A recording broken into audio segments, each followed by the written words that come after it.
Assalamualaikum warahmatullahi wabarakatuh. Di sini saya akan menambahkan materi sejarah peradaban Islam tentang perkembangan pendidikan pada masa dinasti Abbasiyah. Di sini saya akan menambahkan tentang kemunduran dan kehancuran dinasti Abbasiyah. Menurut Badri Yatim, di antara hal yang menyebabkan kemunduran dinasti Abbasiyah adalah sebagai berikut.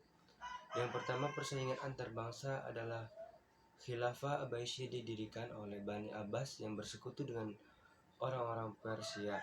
Persekutuan dilatar belakangi oleh persamaan nasib kedua golongan itu pada masa Bani Umayyah berkuasa. Keduanya sama-sama tertindas. Setelah dinasti Abbasiyah berdiri, Bani Abbasiyah tetap mempertahankan persekutuan itu. Yang kedua, kemerosotan ekonomi, yaitu Khalifah Abbasiyah juga mengalami kemunduran di bidang ekonomi bersama dengan kemunduran di bidang politik. Pada periode pertama, pemerintah Bani Abbasiyah merupakan pemerintah yang kaya. Dana yang masuk lebih besar dari yang dikeluarkan. Bait al-Mal penuh dengan harta. Yang ketiga, konflik keagamaan, yaitu fanatisme. Keagamaan terkait erat dan persoalan kebangsaan. Pada periode Abbasiyah, konflik yang muncul menjadi isu serta sehingga menyebabkan perpecahan. Berbagai aliran keagamaan seperti Mu'tazilah, Syiah, Ahlus Sunnah, dan kelompok-kelompok lainnya menjadikan pemerintahan Abbasiyah mengalami kesulitan untuk mempersatukan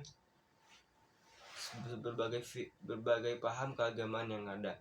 Yang keempat, perang salib adalah merupakan sebab dari eksternal umat Islam menelan korban.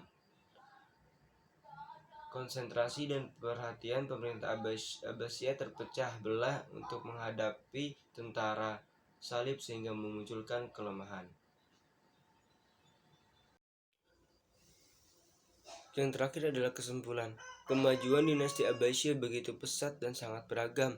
Terlebih dalam ilmu pengetahuan, saat itu pusat ilmu pengetahuan dunia berada di tangan umat Islam.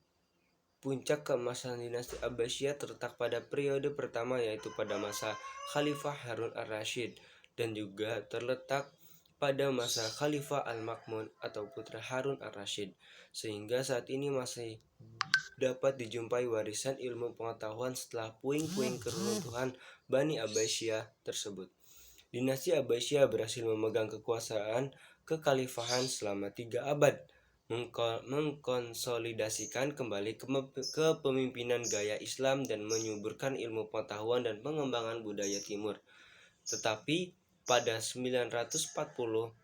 tahun 940, kekuatan kekhalifahan menyusut ketika orang-orang non-Arab, khususnya orang Turki, dan kemudian diikuti oleh Mamluk di Mesir pada pertengahan abad ke-13 mulai mendapatkan pengaruh dan mulai memisahkan diri dari kekhalifahan. Jadi kesimpulannya, pendidikan sangat penting bagi kemajuan suatu negara. Sistem pendidikan yang baik akan menciptakan SDM yang unggul dan membuat suatu negara menjadi maju. Semakin tinggi kualitas pendidikan suatu negara, maka negara tersebut akan semakin maju. Sebaliknya, semakin rendah kualitas sistem pendidikan suatu negara, maka negara tersebut akan terbelakang.